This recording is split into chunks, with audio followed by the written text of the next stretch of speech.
How did this film come about? Because it's by an Englishman who's been living in Hungary, but it's about the Giallo and it's shot in East London. It's strange in a way because the whole film is incongruous because it's a film about analog, but we shot it with a digital camera. The soundtrack was done by digital means, and we shot an Italian studio in East London, so it is kind of strange how it came about. I was just a fan of mainly the soundtracks.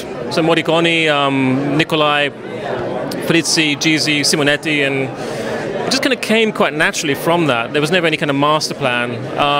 But I was just drawn to the idea of how you have these extremes when you do sound post-production. You have extreme violence, but extreme, I don't know, like pantomime with men smashing vegetables, and how do you correspond those two things? Should I laugh? Should I be freaked out? What were your favourite kind of sound designs that you had in the film? Because there's so many great ones in there. There's the blenders, the stabbing cabbages, you know, smashing open watermelons. I guess the screams. I was always a fan of like Suicide, the band, with Frankie Teardrop, and I always loved Alan Vega screaming. When I heard those records, I'd always skip to the bits where he would scream. So I just wanted to make something like a Suicide record, incredibly dirty and distorted and just fucked up, really. You didn't see actually the film that's being shot that Toby's character actually is putting the sound to on the screen, do you? They're seeing it, but we're not seeing it. How important was it to keep that off the screen for us? That was always there. That was like, I guess that was a starting point. It would have been pointless to show the film within the film. I guess it was an exercise about how we react to violence just by hearing it, and also how we're kind of co-opted in it. And I think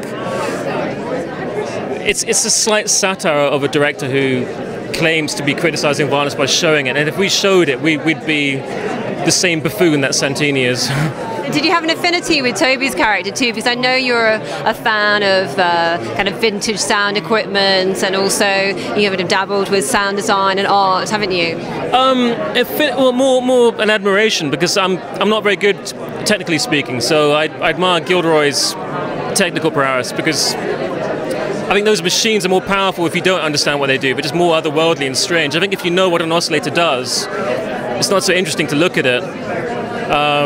Whereas otherwise it looks like a UFO dial or something. But Gilderoy, I'm very fond of his character. Actually, I mean, to be honest, I'm fond of all the characters, even the ones who are not, you know, conventionally nice, shall we say. I wanted to ask you how it compared to making your first film, Katalin Varga. Better, basically, in every sense of the word. I mean, there's certain things I miss with the shooting with Katalin Varga. I guess when we'd go to bed at night, there'd always someone around the campfire singing.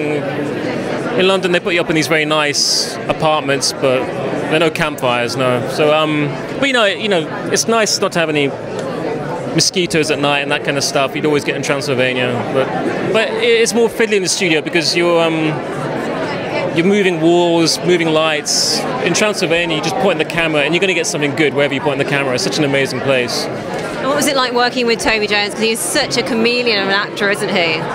Yeah, he is. He really inhabits that role, doesn't he?